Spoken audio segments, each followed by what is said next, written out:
gente foi, eu e o Álvaro, a uma biblioteca de Santiago do Chile, lá chegando, a gente sempre frequentava bibliotecas quando viajava, e a gente lá chegando, caiu um livro no meu pé, literalmente foi isso.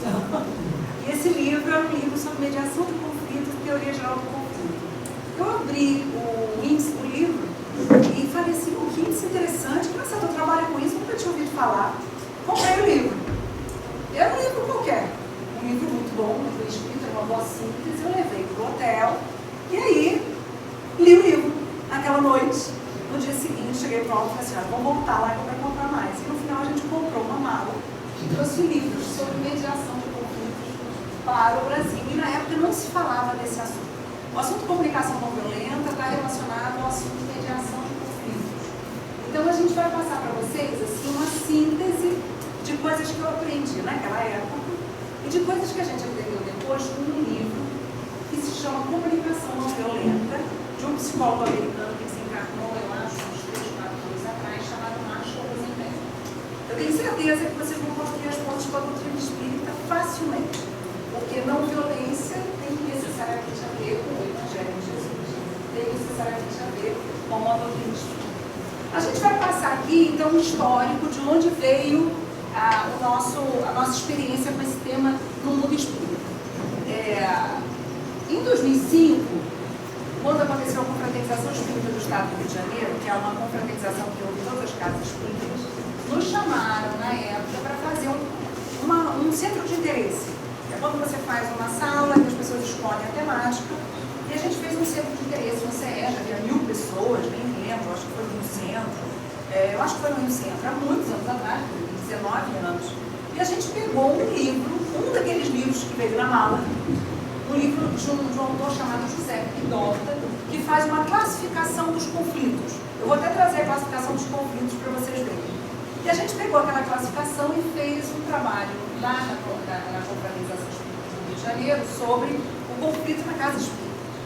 Passaram-se 14 anos, 13 anos, e o ano passado, na casa espírita que nós frequentamos no Rio de Janeiro, SEAS, lá em Botafogo, pediram, porque mesma coisa, eu fiz uma referência à CNV, essa técnica que é as primeiras letras da comunicação não violenta, e alguém da plateia, da direção, falou assim, puxa, Raquel, você não quer fazer uma palestra sobre CNV na casa espírita? E aí eu preparei uma palestra de CNV para a casa espírita, assim, de 50 minutos. E o que eu vou apresentar aqui para vocês, trocando ideias com o Mauro, é a síntese dessas duas coisas. Na realidade, eu peguei uma parte do estudo que foi feito há 15 anos atrás, uma parte daquele que a gente fez no ano passado, e trouxe para vocês essa síntese. Qual é a observação inicial que a gente faz? Não esgota o tema. Eu falei com o Mauro da minha preocupação, que a gente vai ter aqui 50 minutos, 45, 50 minutos, eu vou tentar fazer o conteúdo rapidamente.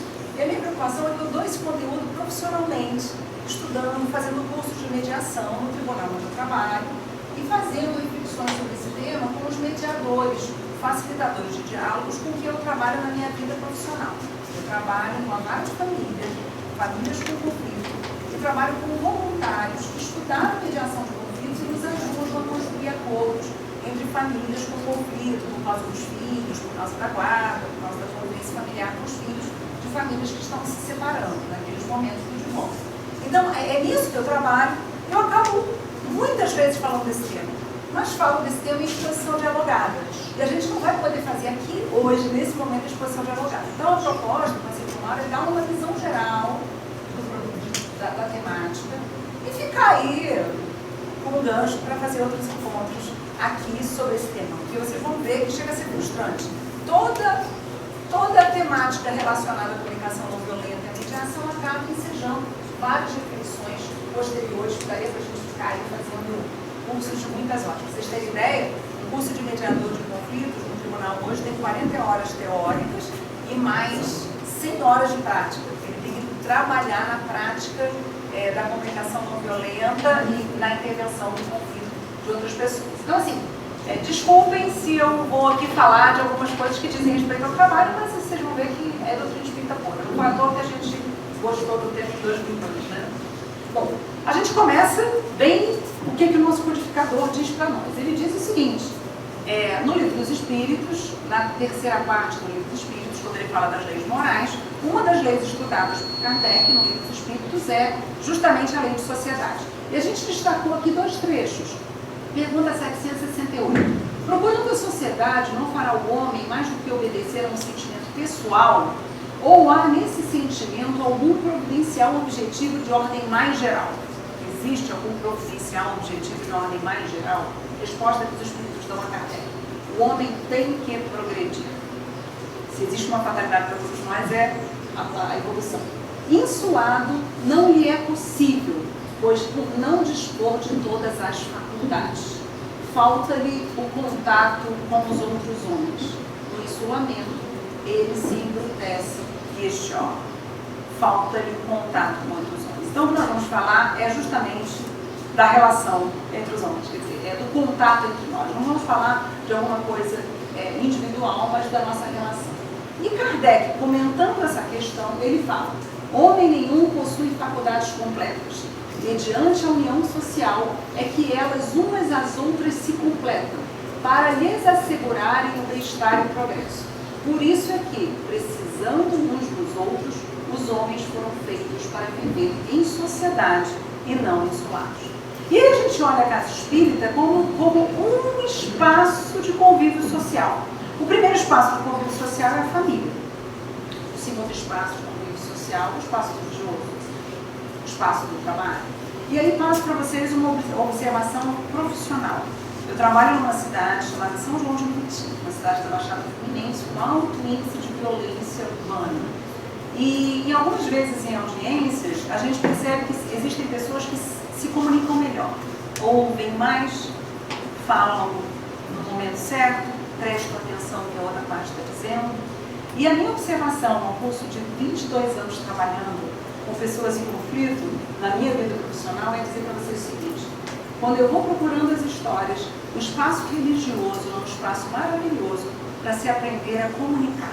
Então, a gente, por trás de uma pessoa que se comunica bem numa audiência, procura, e eu vou encontrar ou a Igreja Católica, ou o Templo Protestante, ou a Casa Espírita, ou o Centro de Umbanda, ou um espaço de convivência. Porque, às vezes, a família, e algumas famílias brasileiras, não conseguem nos passar esses parâmetros da convivência pacífica. Ao contrário, as famílias podem ser um grande espaço de violência e de modelos de comunicação violenta.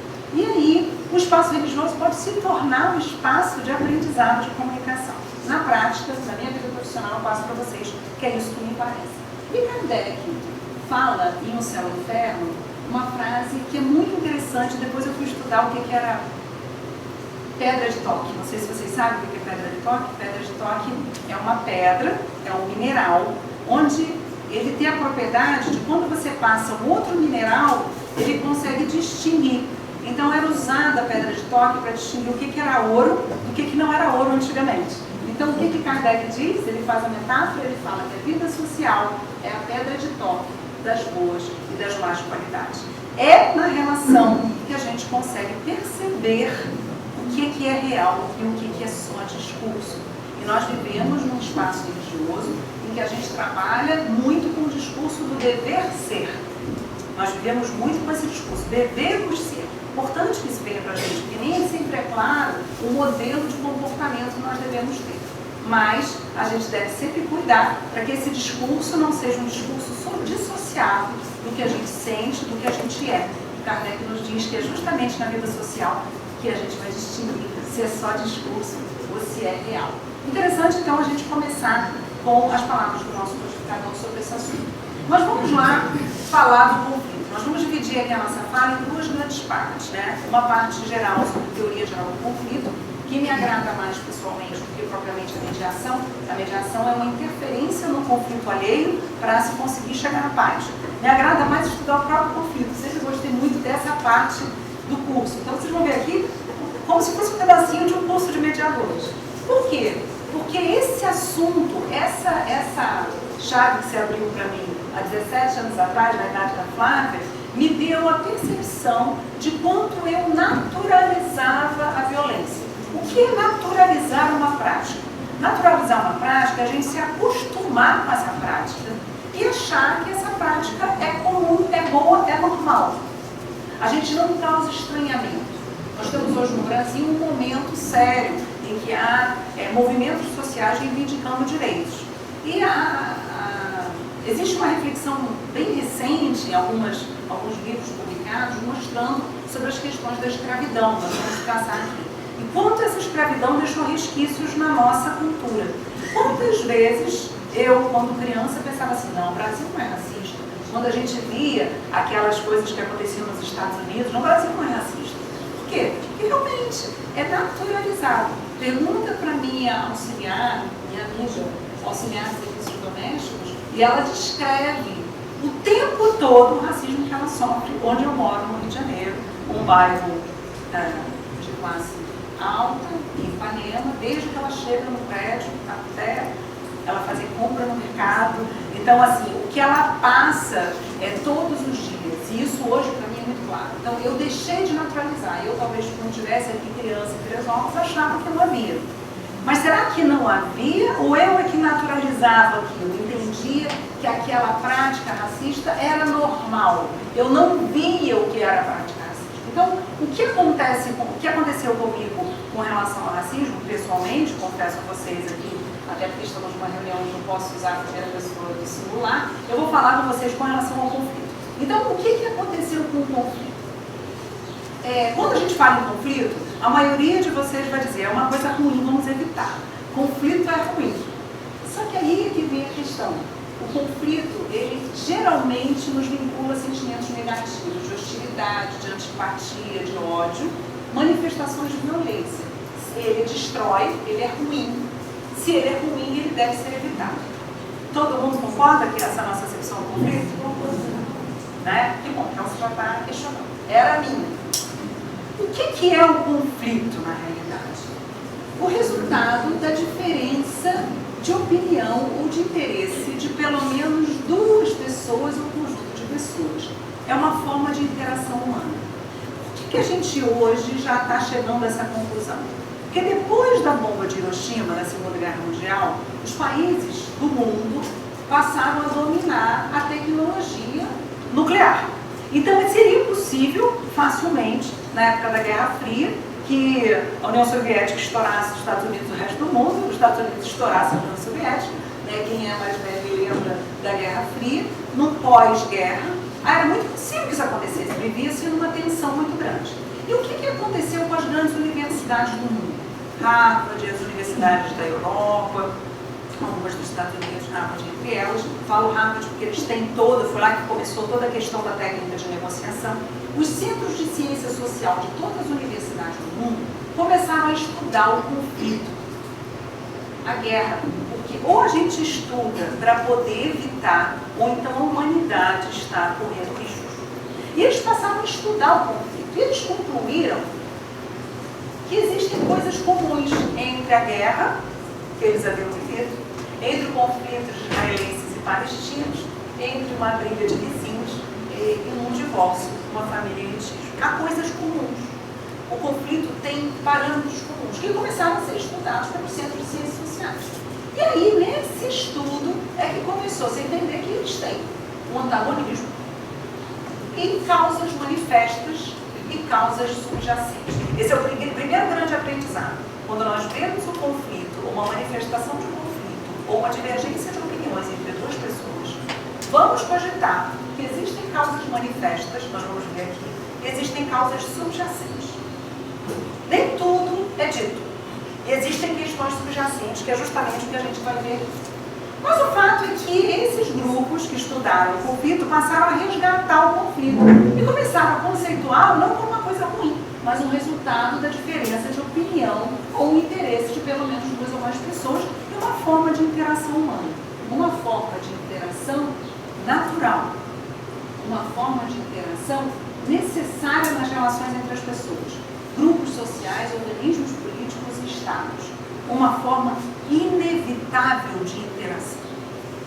Então não adianta querer evitar. O conflito faz parte da vida e da interação entre as pessoas, sempre quando há pessoas. Por que faz parte? Porque nós somos diferentes. Nós espíritas sabemos, somos espíritos imortais, temos histórias diferentes, trazemos lá um inconsciente profundo de muitas experiências do passado, e esse inconsciente profundo aparece na vida de relação. Por causa desse movimento das universidades do mundo, passou a ser visto o conflito no enfoque interdisciplinar da antropologia, do direito, da economia, psicologia, sociologia, etc, etc, etc. E aí eles começaram a concluir que o conflito tem vantagens. Ué, mas vantagem, ué, ele é uma interação inevitável, ele não é ruim, ele tem vantagens, ele tem vantagens. Ele ajuda as pessoas a regularem as relações sociais. É a partir das diferenças que as regras são criadas, e essas regras vão permitir a vida social. Ele permite o reconhecimento das diferenças, que não são ameaça, mas resultado natural de uma situação em que há recursos escassos. Recursos, pouco espaço, pouco tempo, pouco dinheiro, recursos escassos. É por aí que vem a maioria dos nossos conflitos. Ajuda a definir identidades das partes. Olha que interessante. A gente começa a se identificar. Até o autoconhecimento facilita quando você está num conflito bem mediado. Porque às vezes você tem uma questão subjacente que você não percebeu, que você traz, e a partir desse conflito você tem a condição de conhecer aquilo que é o seu ponto cego que você mesmo não via em você. E racionaliza as estratégias de cooperação e de competência. Por isso que está sendo muito usado e estudado no meio corporativo. E aí o que é a ordem? É a normatização do conflito e não o oposto do conflito. Isso que eu estou passando para vocês vão custar acostumar. Durante muito tempo vocês vão continuar fazendo relação do conflito com a coisa ruim. Mas espero que vocês entendam rapidamente aqui e reflitam depois sobre como é importante essa distinção terminológica. Essa forma, essa concepção do conflito como algo bom. Como isso é importante. Vou dar um exemplo do shopping. O shopping é um conflito tão bem gerenciado que ninguém percebe que é um conflito. Nós vamos combinar que o dono de uma loja está brigando com o dono da loja vizinha, todos pelo cliente. Mas eles se organizam todos no shopping. Fazem até a publicidade juntos, o marketing do shopping. Eles fazem campanha juntos para trazer um cliente, por mais que eles tenham divergência um com o outro na hora de disputar pelo cliente. Mas eles se organizam de tal forma que a gente nem percebe que tem um conflito. Eles têm um comportamento, um modelo de comportamento pacífico e cooperativo. Então é possível que você pegue as diferenças e construa um modelo participativo de cooperação. O conflito faz parte da ordem, é uma manifestação da ordem em que se produz e da qual se derivam suas consequências principais. Ordem e conflito são resultado da interação entre os seres humanos. Agora vamos aos interesses subjacentes e o conceito dos mais importantes para todos nós. O que é o interesse? O interesse é a motivação objetiva ou subjetiva de uma conduta a partir da qual ela se estrutura. Ele se distingue da posição. O que é a posição? É a forma exterior do conflito, que pode esconder o real interesse envolvido. Então, vou dar um exemplo para vocês da minha vida profissional. A casa onde morou um casal é simbolicamente muito importante quando a gente fala do momento do divórcio. Às vezes, ficar com a casa pode ser a compensação daquela sensação de frustração de ter o casamento se acabar. Então, ter a casa atende a uma questão de ordem subjetiva. Às vezes, eles brigam pela casa o tempo todo. Então, não é a casa física que eles estão brigando. É pelo que a casa onde eles viveram significou. Então, é importante entender que eles brigam por aquela casa, por aquele patrimônio, mas o que eles têm é um outro interesse que, às vezes, nem eles mesmos percebem, mas que nós que estudamos o conflito devemos perceber. E aí a gente vem o iceberg, que eu vou passar para vocês rapidamente, que é o iceberg que a gente usa quando a gente fala de conflito de interesses. A gente tem a posição, vocês sabem que o iceberg, se eu não me engano, se alguém estuda melhor, 1/7 dele fica para fora. Um nono fica para fora e 8 nonos ficam para dentro. Quer dizer, a proporção do que aparece é muito pouquinho. Justamente isso que os estudiosos do conflito estudam. Eles usam a metáfora do iceberg para dizer o seguinte: a posição, que aquilo que é falado, realizado, eu não quero que isso aconteça desse jeito, ele é 1/9 do problema. Ali embaixo, o que tem? E aí vai o olho educado para entender o que tem. Até no autoconhecimento. Abaixo da posição, embaixo da água escondida estão os interesses. Abaixo dos interesses estão as necessidades. Abaixo das necessidades estão os valores. Um bom mediador de conflitos conflitos, que interfere no conflito alheio, ele consegue fazer um bom diagnóstico do conflito. Ele não se prende à posição. Eu quero a sala para isso. Eu quero dinheiro para isso. Eu quero... Não é isso, é a posição. Ele consegue entender o que está por baixo. Só assim ele consegue interferir de forma eficaz. Sobre necessidades, há muitas dificuldades nossas de dizer quais são as necessidades humanas. Quem não conhece a Pirâmide de Maslow deve conhecer. Ela é muito interessante, ela diz o seguinte: nós temos necessidade de ordem fisiológica, respiração, comida, água, e a gente só vai passar para a camada de cima depois que essa primeira foi atendida.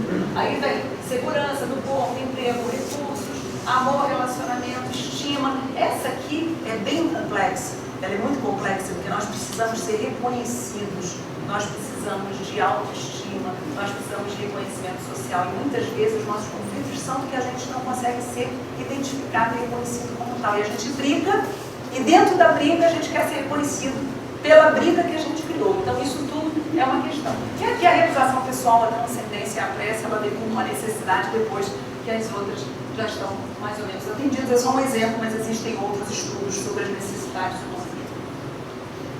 Bom, como entender o conflito? E aí vem a questão, entendendo as causas do conflito, necessidades, desejos, aspirações, interesses que motivam o conflito, que podem ser objetivos, aumento de salário, uso da água, controle da terra, custódia do filho, ou subjetivos, prestígio, honra, hierarquia.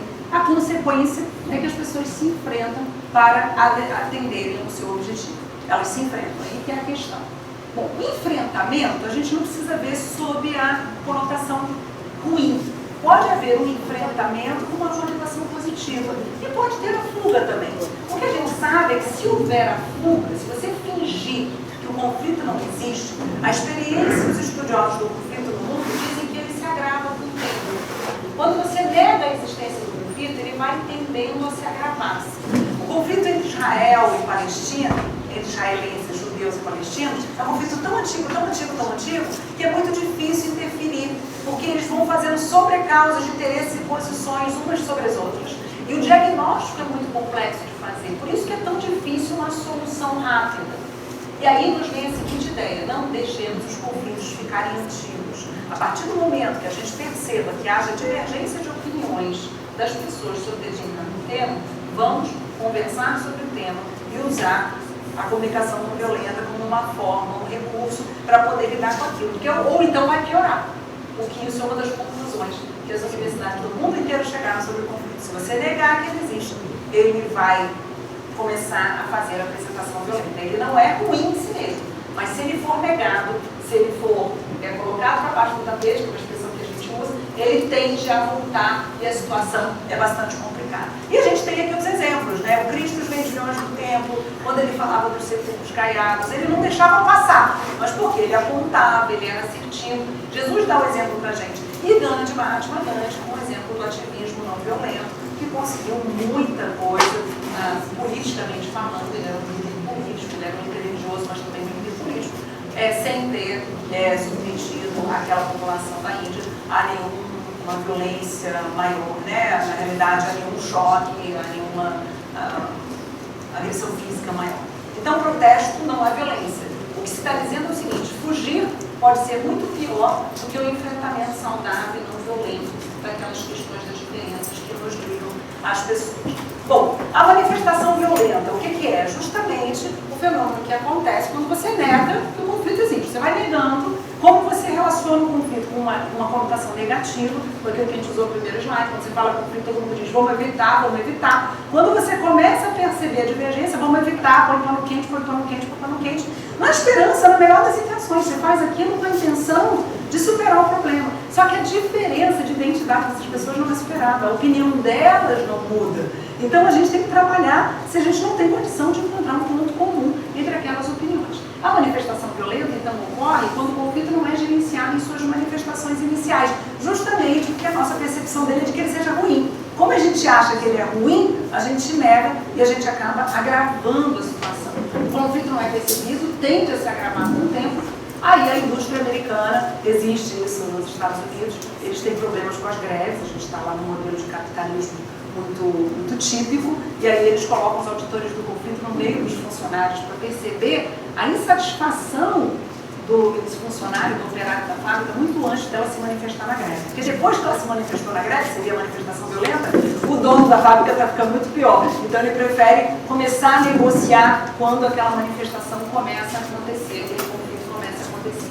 A percepção e o diagnóstico de conflito são essenciais. Existe uma resistência, que é um erro de percepção, um contraste entre a ordem e o conflito, então a gente tende a resistir, é um fenômeno nosso, psíquico, pessoal, por isso que a gente tem que estudar esse assunto, e é uma percepção de que se dilui com o tempo. Vamos deixar com o tempo que vai resolver. Não vai diluir. Ele vai voltar depois, ciclicamente, mais forte a divergência do que ficou há meses atrás. A postura errada é a ordem deve ser estabelecida. Desnecessário diagnóstico, remédio paliativo, vamos de remédio paliativo, é a postura errada. A postura correta, saber quais são os mecanismos da ordem de fracassar na tarefa de dar um caminho regular, normal ao antagonismo, já que o antagonismo e a diferença fazem parte da vida, porque não tratar isso de uma forma organizada. Nós não vamos ter tempo de falar dos tipos de conflitos, mas foi isso que a gente apresentou no trabalho da CER aqui há 14 anos atrás. A gente pegou cada um dos tipos e deu exemplos na Casa Espírita. E eu estou falando isso para vocês porque esse estudo, ele teve uma repercussão tão grande que durante anos, e até hoje, é que eu tenho poucas experiências de fazer palestras em casas espíritas. De vez em quando, me aparece uma liderança, porque esse evento é um evento para presidentes e diretores de casa espírita, que fala assim: Raquel, eu conheci você naquele evento do conflito na casa espírita. Nunca mais foi a mesma coisa para mim. Eu estudei aquele estudo e fez a diferença. E eu me lembro que houve uma demanda imensa, todo mundo queria slide. Aí o Sérgio, na época, queria os slides, aquilo rodou pelo movimento afora. E de vez em quando, até hoje, eu tenho demanda referindo esse estudo. Porque assim, foi um estudo nada demais. A gente pegou um livro e pegou os exemplos da nossa experiência. Nascemos no lar espírita, vivemos na casa espírita a vida inteira, então a gente sabe quais são os conflitos, desde a sala que vai usar. Tem uma sala pequena na casa espírita, o espaço é pequeno, vai usar para evangelização, para reunião mediúnica, para sala de passe, para estudo doutrinário. Aí quem gosta de estudo doutrinário tem que estudar, afinal de contas, toda casa espírita tem que estudar. Ah, mas a criança tem prioridade, está lá em Kardec, tem que evangelizar a criança, vai usar na mesma sala, não pode usar. E a reunião mediúnica não pode, então tem que usar para a reunião mediúnica, é a briga por causa da sala. Então é a briga que a gente chama o conflito por recursos escassos. E a casa espírita tem muitos recursos escassos sempre, né? Espaços que têm que ser usados para mais de uma finalidade. Então a gente tem aqui N exemplos de poder, de autoestima, olha que situação, de valores, estrutural, de identidade, normativo, de expectativas. O conflito de expectativa é terrível, porque uma pessoa chega com uma expectativa e você não consegue atender, e aí estabelece aquela divergência de inadaptação, de informações, de interesses, de atribuição, de relações pessoais. Isso que eu adoro. Eu não gosto da voz do fulano, a voz do Guida. Então, assim, é uma coisa pessoal, não é nada que você consiga, a voz do Guida. Então, assim, são conflitos de relações pessoais, como superar e como ver esses conflitos impactando o trabalho desse espaço social, de convivência social que é a casa espírita, de inibição, de legitimação. Fica a curiosidade, quem quiser, existe um livro chamado Tipologia do Conflito, de José Figuidorta, de uma coleção de uma editora espanhola chamada Pai Dós, e ela tem uma série de livros sobre mediação de conflitos, e esse especialmente fala da tipologia dos conflitos. Bom, agora vamos à segunda parte da nossa fala. O que é violência? E a violência, vamos falar da naturalização. Oi? Agora vamos lá. É porque a gente tinha pensado em fazer um filme no início, mas acabamos pulando. Vamos fazer agora.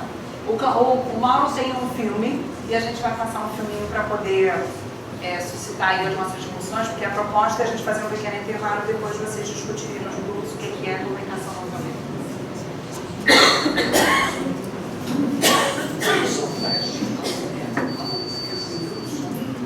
Tá baixo.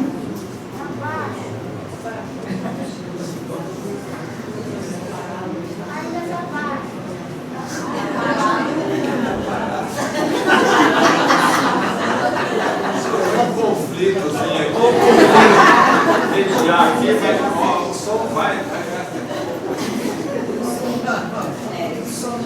Vamos lá. Quem é você? Bom, para me apresentar, eu sou mentor do Marcelo Alves. Meu mentor? Quem acha que vida de mentor é moleza, é porque não conhece o Marcelo.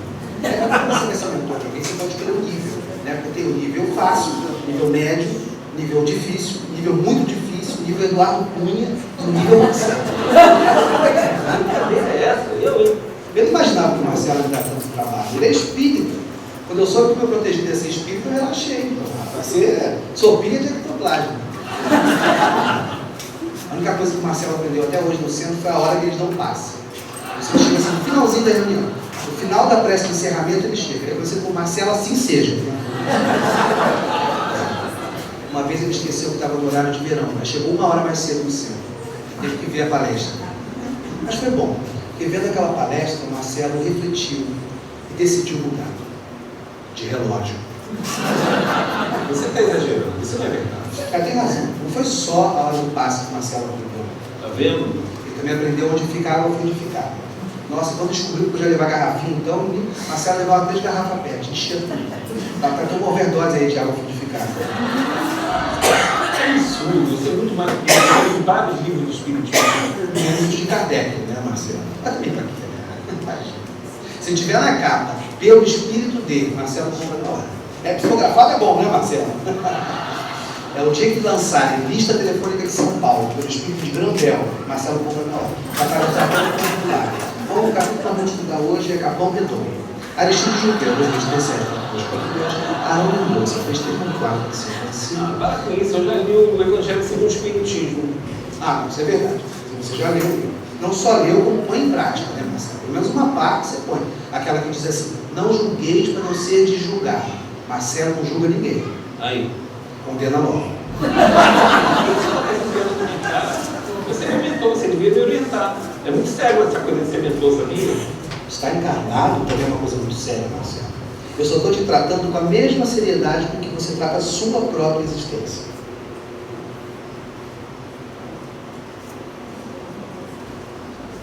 Vamos voltar aqui.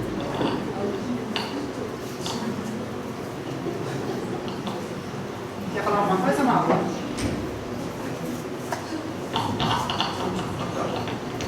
O que a gente...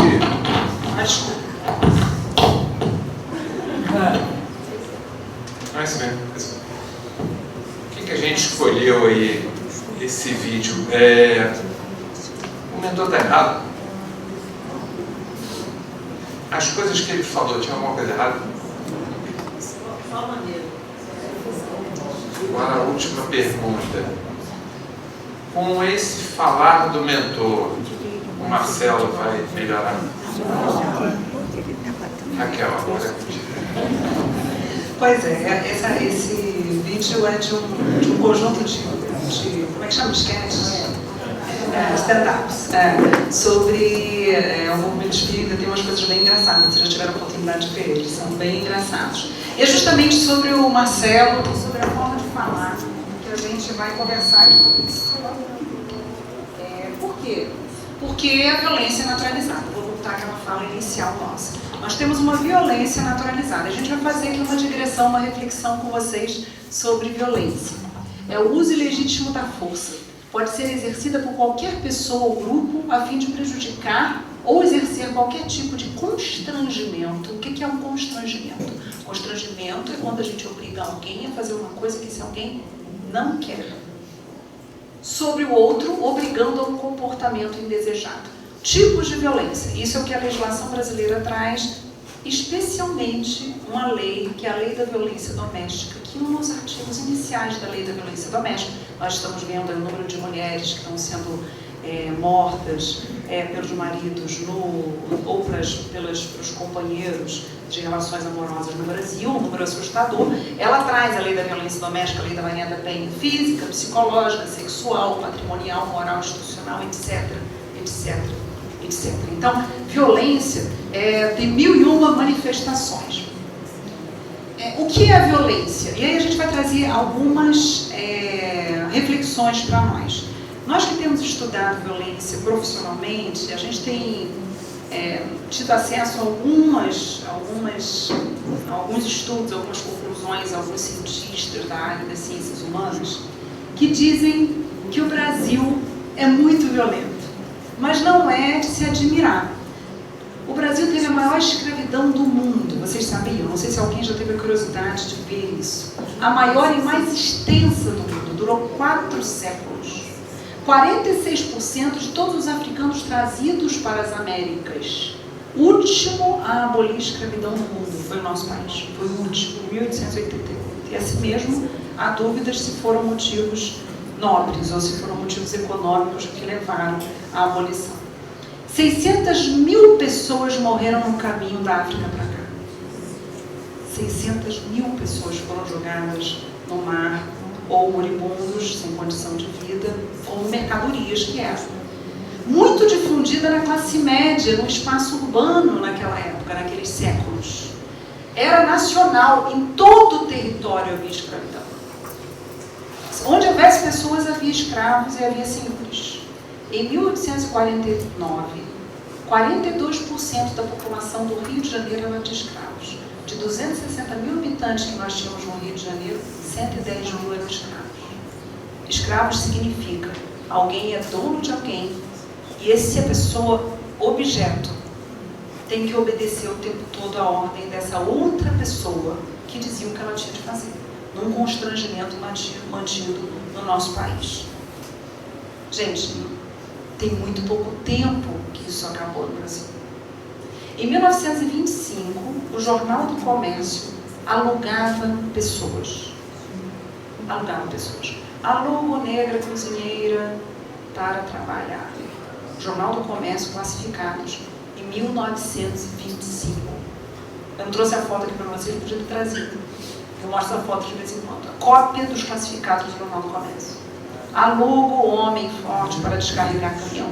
Alugar significa, eu sou dono desse homem forte, ele vai trabalhar para você o dia inteiro descarregando caminhão. E você vai pagar o salário para mim. Isso em 1925. Então a Lei Áurea ela não pegou no Brasil. A gente está falando de menos de um século. O nosso país, há menos de um século atrás, alugava pessoas. E com certeza vendia, só que não vendia explicitamente no Jornal do Comércio, mas alugar eles alugavam.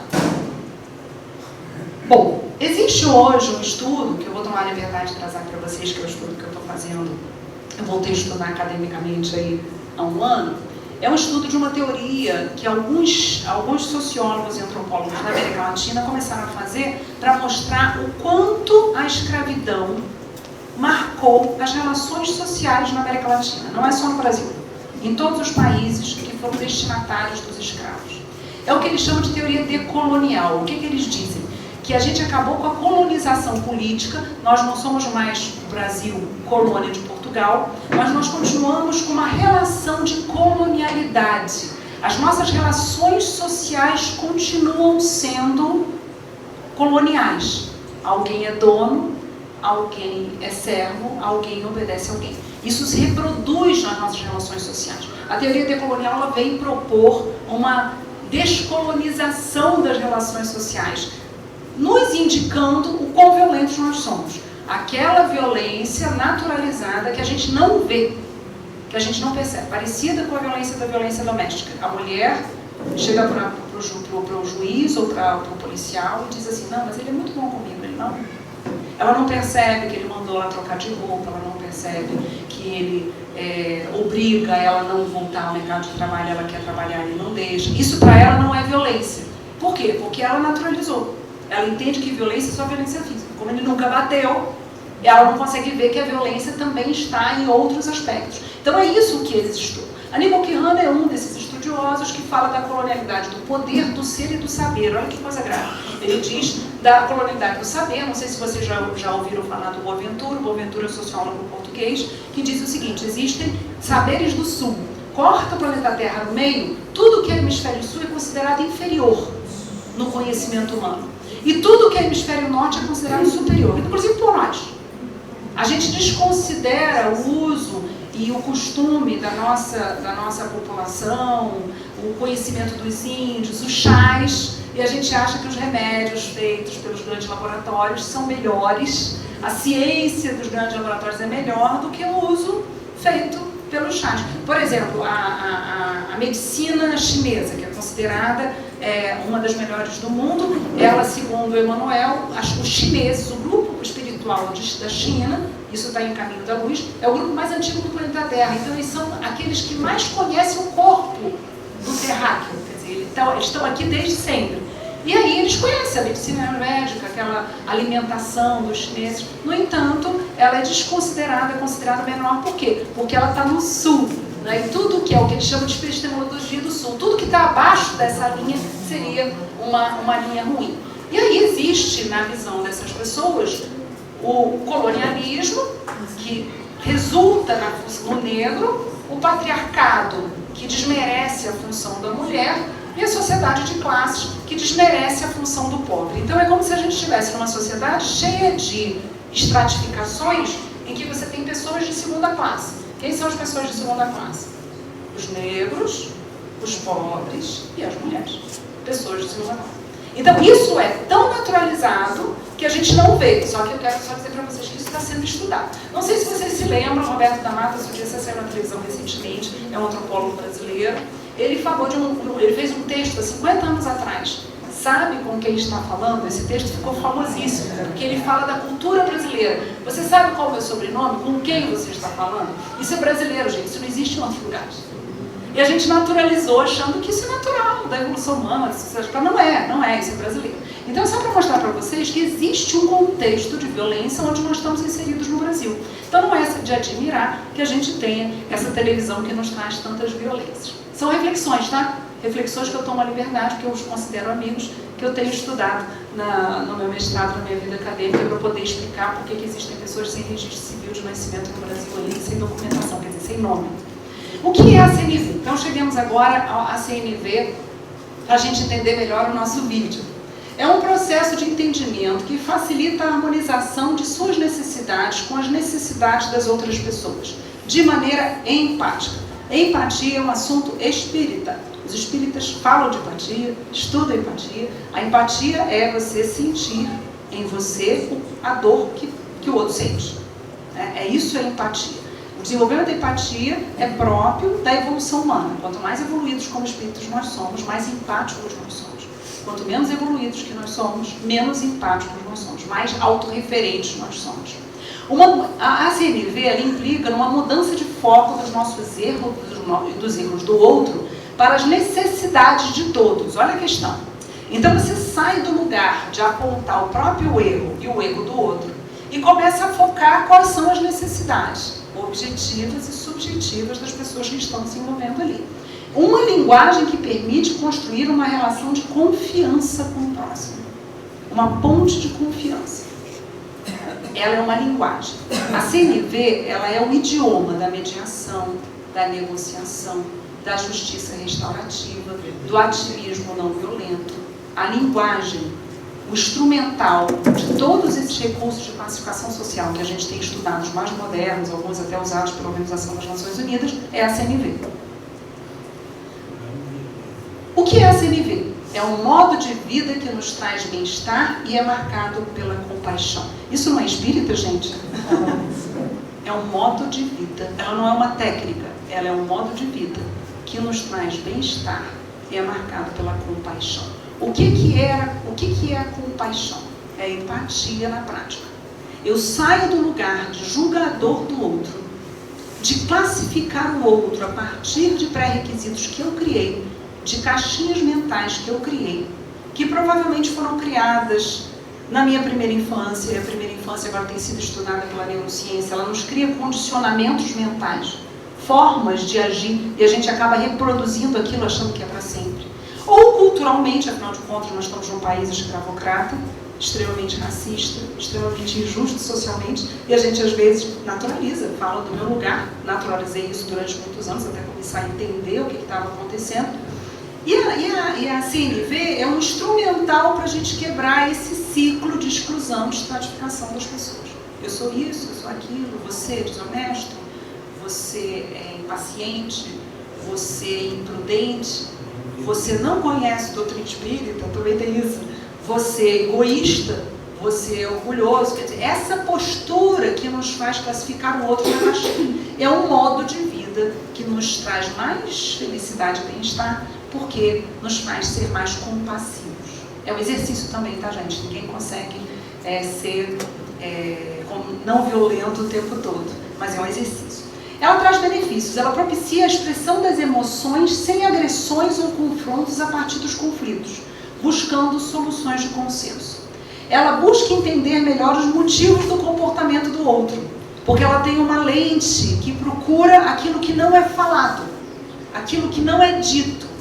Lembra do iceberg que a gente mostrou? Quer dizer, o que está embaixo da posição, que é o interesse, as necessidades e os valores. A gente tenta buscar, nisso nos propicia uma aproximação do outro, porque para você poder se comunicar a partir de uma premissa que não seja colocar o outro na caixinha, numa caixinha que você criou e você colocou aquela pessoa. Me disseram que a pessoa é egoísta, aquela pessoa que pensa só em si, não é empática com os outros, quer guardar todo o dinheiro para si, quer pegar tudo para si. Então eu vejo essa pessoa fazendo isso, então na minha caixinha mental do que é egoísmo, eu classifico essa pessoa como egoísta. Nesse momento, a gente interrompe a comunicação, porque a gente não consegue ser compassivo. Então você busca entender os motivos do comportamento do outro. Para isso, a gente tem que se aproximar. A comunicação não violenta, ela propicia continuidade. Você começa, percebe que divergiu, você continua. Por quê? Porque o teu objetivo é tentar entender por quê. O que ele não está dizendo? Ele está dizendo para mim uma parte. O que ele não está dizendo? Como é que eu posso entender quais são os reais motivos que fazem ele me agredir dessa forma, ou divergir de mim dessa forma, o que fazer? E o terceiro benefício, procura conduzir conversas de maneira colaborativa e construtiva, utilizando padrões de linguagem que propiciem o entendimento. Vamos aos julgamentos. Temos N outros. Ela é chata, ele é preguiçoso, eles são egoístas, eles sempre fazem isso, eles querem aparecer e mandar em todo mundo. Aquela turma problema onde eu dou aula, Marcelo professor, deve haver outros professores aqui. Não é assim? Se você traça uma turma como a turma problema, até o professor que não entrou na turma já vai assim, né? Ela é a turma problema. Escolhe uma turma para ser a turma problema. Não vai fluir a educação naquela turma. Fale, Miguel. Ele não é chato. Ele é chato também. Né? Ele é chato também. Mas entenderam os motivos? Todos, homens, mulheres, todos nós somos classificados uns pelos outros o tempo todo. É uma limitação mental.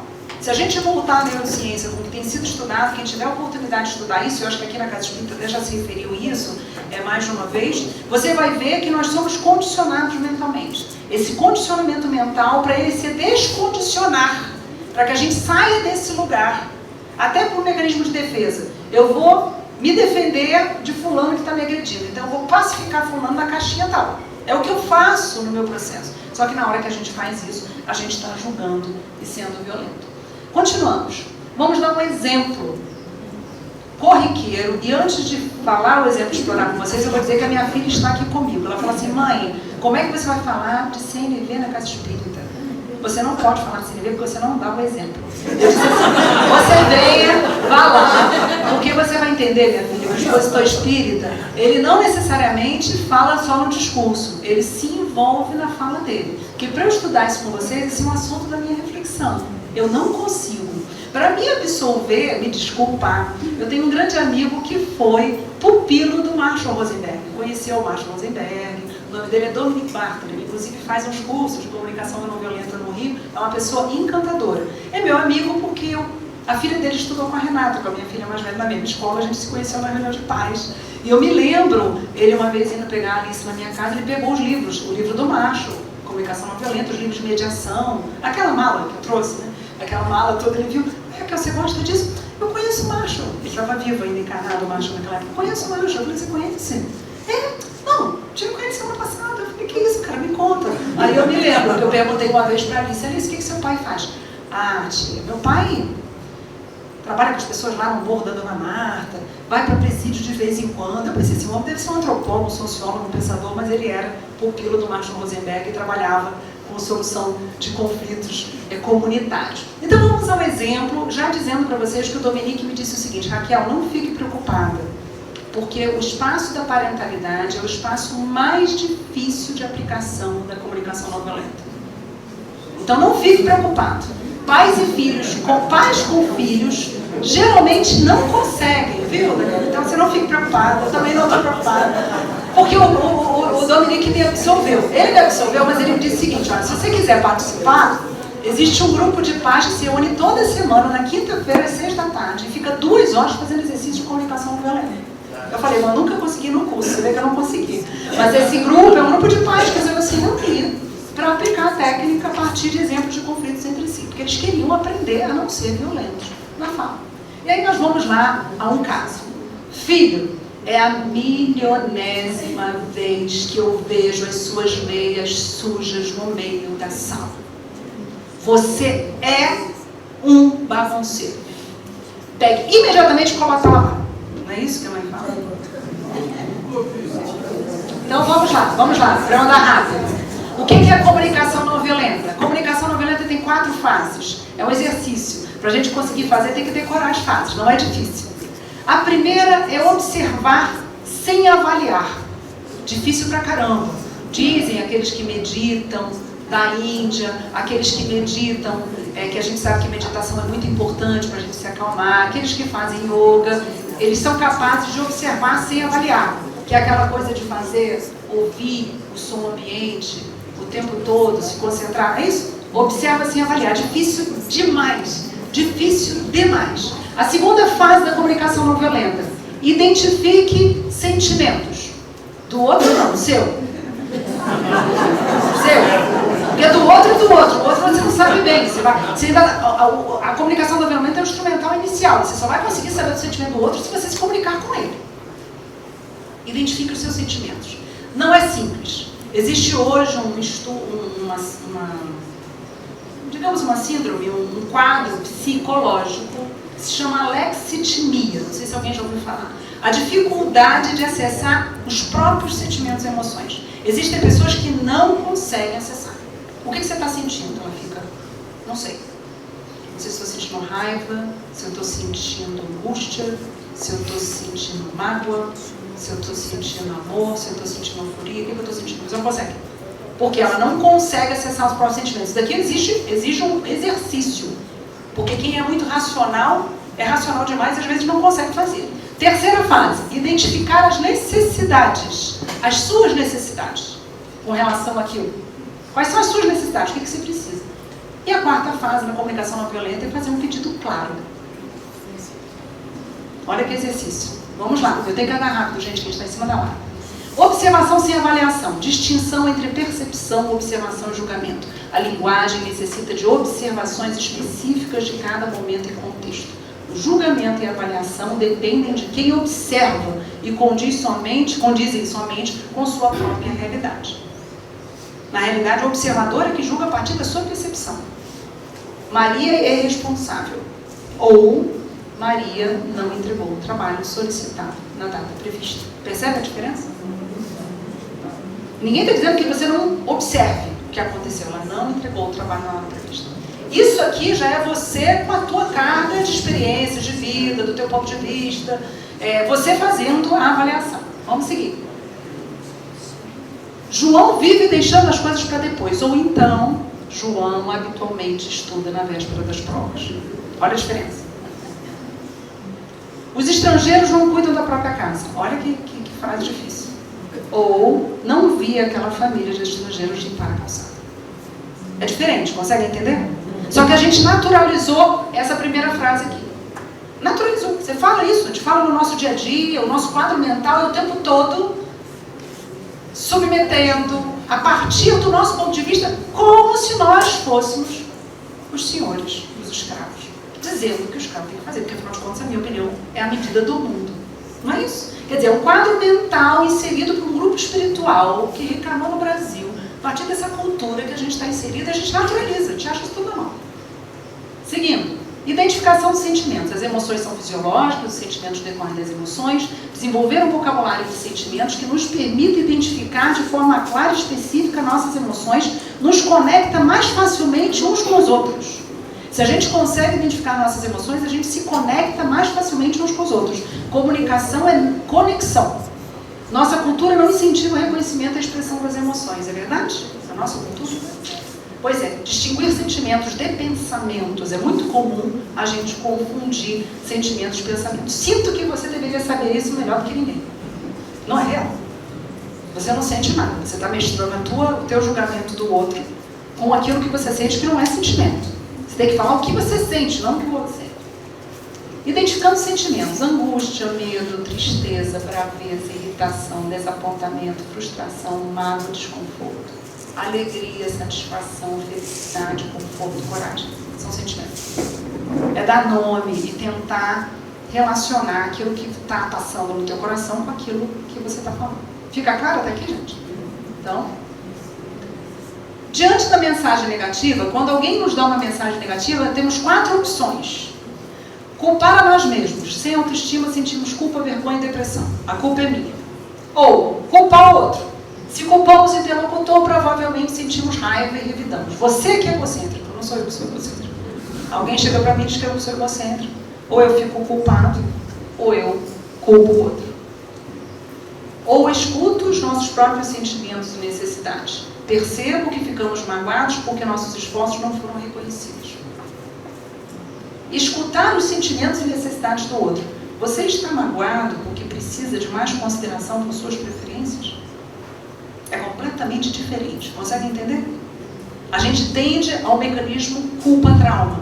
Nós, como os espíritos imortais, estamos nesse jogo culpa-trauma. Já tivemos a oportunidade na Casa Espírita de estudar isso. São tantas encarnações como culpa e trauma que a gente entra nesse jogo do 1 e 2 aqui. A gente não consegue olhar o sentimento do outro e o próprio sentimento.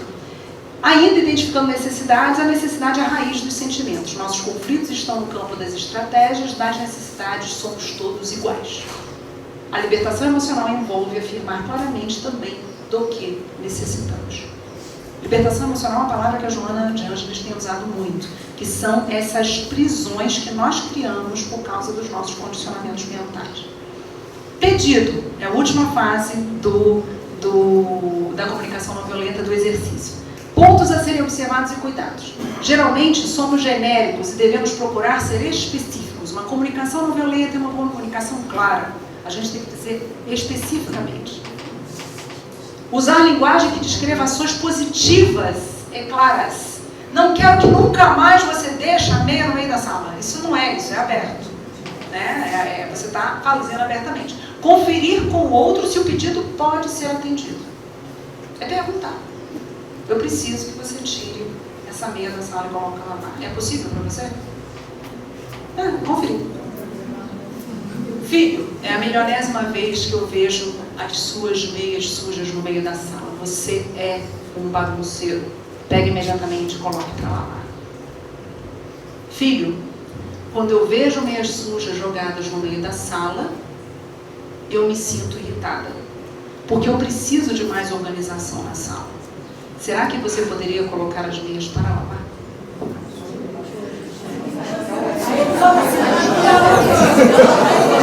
Por isso que é difícil ser um filho, porque o filho vai chegar. Não. Mas vocês não acham que a gente pode exercitar isso em outras conversas? Se a gente não consegue ver o filho ainda? Vou voltar. Ó, essa aqui é a comunicação violenta. E agora a gente pega as 4 fases do Marshall Rosenberg e a comunicação não violenta. Fato observado, sentimento, necessidade, pedido. Conseguem perceber a diferença? Agora vai aplicar isso na sua comunicação. Vocês não acham que isso aqui é muito mais empático, compassivo e mais coerente com os princípios da doutrina espírita e do Evangelho de Jesus? Muito mais. Pois é, eu vou perder emprego muito feliz. No dia que não tiverem mais juízes judiciários e advogados, eu vou ficar muito feliz. Pegaram o que é a comunicação não violenta? É a mesma coisa, só que modificando a forma de falar. Você tem que pensar nas 4 fases. Observar sem avaliar e julgar. Dizer o que você sente com aquele ato do outro que de alguma forma te agrediu, te incomodou. Dizer qual é a sua necessidade e fazer um pedido claro. O slide da outra.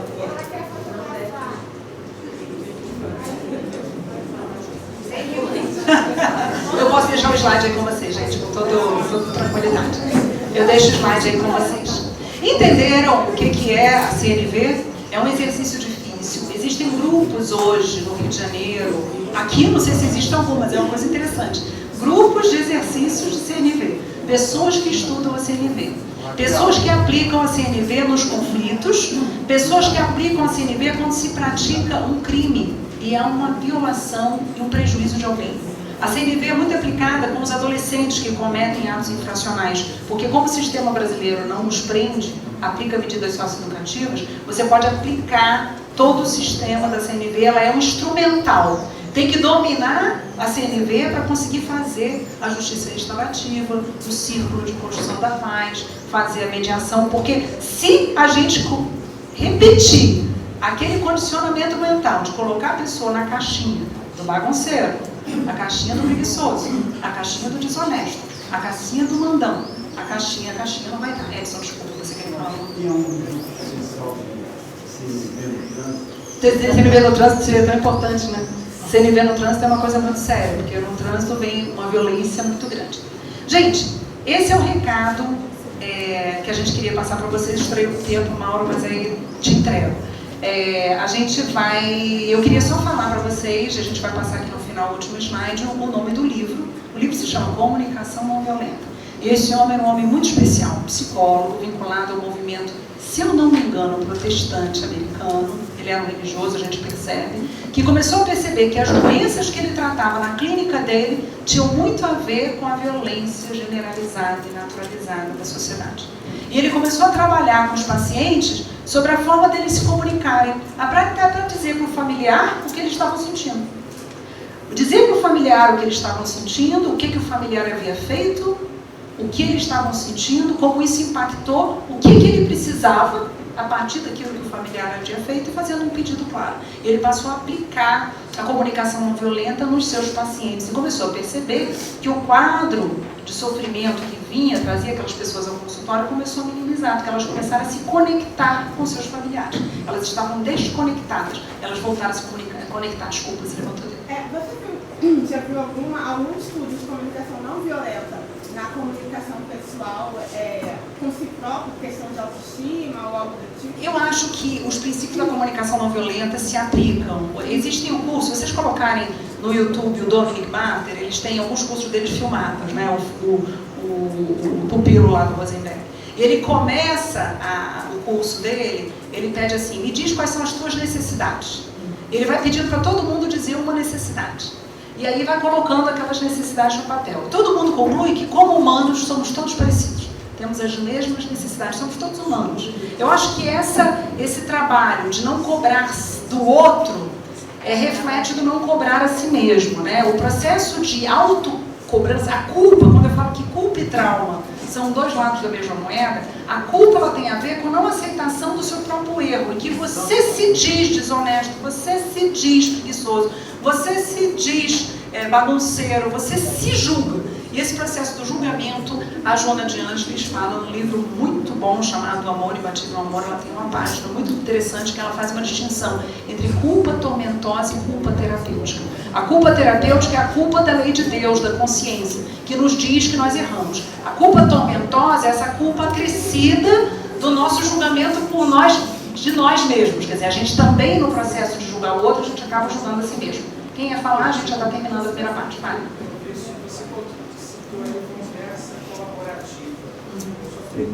Por exemplo, para ilustrar, o que seria uma conversa colaborativa? É uma conversa que, quando Harvard começou a estudar mediação de conflitos, depois que eles começaram a estudar os conflitos, eles começaram a estudar negociação. A negociação você para uma pessoa fazer um negócio com a outra, uma empresa, senta todo mundo na mesa, os americanos gostam muito disso, parece nos filmes, eles negociando. Eles começaram a entender que a negociação tinha uma negociação competitiva e tinha uma forma de você transformar aquilo numa colaboração e não numa competição. Então a técnica explicada no primeiro livro, que é de 1985, quando começou a estudar as técnicas de negociação da técnica de Harvard, lá da escola de Harvard, eles falavam de como você saía da competição, da fala competitiva, para a fala colaborativa. Seria descobrir entre você e o seu interlocutor, muitas vezes alguém que você vai fazer um negócio, ou alguém que você tem que chegar a um consenso, descobrir alguma coisa em comum que vocês tenham.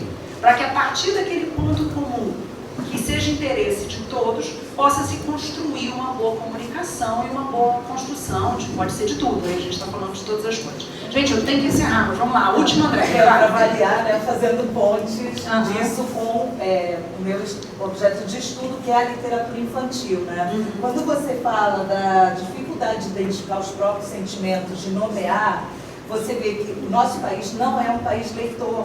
A criança é pouco estimulada à leitura. E na leitura literária, é uma das maiores funções, talvez, da leitura literária. Na primeira infância, é identificar as emoções, identificar o que é pensamento, o que é sentimento. Então, gente, eu faço um apelo aqui para a gente Vamos ensinar as nossas nisso. crianças a lerem, porque os livros infantis fazem esse papel. Eu conheço isso, esse trabalho, isso é tido como um dos objetivos da literatura infantil. É conseguir fazer com que a criança acesse a própria emoção e verbalize a própria emoção, para não cair no problema que muitos de nós têm hoje, crônico, grave, de ser muito racionais, muito equilibrados e não dar conta das emoções. Né? Ou então, fazemos o julgamento. Aquele que chora, aquele que se emociona muito é um desequilibrado. Aquele que é racional, que está sempre com a resposta certa, é o equilibrado. Esse modelo é o modelo que nós temos que começar a pensar se ele está fazendo bem para a saúde física e mental de todos nós. Quer dizer, vamos acolher a emoção com o que ela tem, o sentimento com o que ela tem de bom. Eu vou passar a palavra para o Mauro, para a gente continuar com a nossa atividade, mas a gente não se resente de ter uma conversa aberta, por isso que eu disse, vou ter que fazer tudo batido sem poder abrir muito para todo mundo, mas esse assunto é um assunto que dá para conversar muito. O livro eu vou colocar, que eu ia aqui... Comunicação não violenta, técnicas para aprimorar relacionamentos pessoais e emoções. Marshall Rosenberg. É esse psicólogo americano que fez Dominique Barter. Do jeito que você fala, Barter. Sim, e tem um curso de comunicação não violenta do Marshall Rosenberg. Tem a versão em inglês, com a própria voz dele, para quem fala inglês dá para entender bem, e tem uma versão de um psicólogo brasileiro que traduziu uma tradução livre e falou o curso inteiro. O curso é uma versão maior do que o livro. Então, quem gosta de ouvir, fica muito tempo no trânsito, fica muito tempo, prefere ouvir, são 9 aulas, 8 ou 9 aulas no YouTube, que você ouve pelo YouTube, o curso inteiro do Marshall, com isso tudo que eu estou dizendo para vocês. Maravilhoso. Ele contando as experiências de vida dele, como é que ele concluiu que era isso que adoecia os seus pacientes e como é que ele começou a ajudar os pacientes por causa, e acabou construindo a técnica e fazendo esse livro que é tão famoso, que é encontrado facilmente por aí. Então fica a dica, ou o livro ou o curso do YouTube em português ou em inglês, tem os dois cursos lá. Alexitimia. Alexitimia. É um nome que está se dando hoje na área da psicologia para pessoas que têm dificuldade de acessar a própria emoção. Não sabe o que está sentindo. Você pergunta, você está sentindo o quê? A pessoa, ela demora muito tempo. Fica muito tempo para conseguir entrar. Ela tem uma dificuldade de acesso. Então a gente acha que a Andréa tem toda a razão. Vamos ensinar nossas crianças a entender o que elas sentem. Sem julgar, sem julgar. Mauro.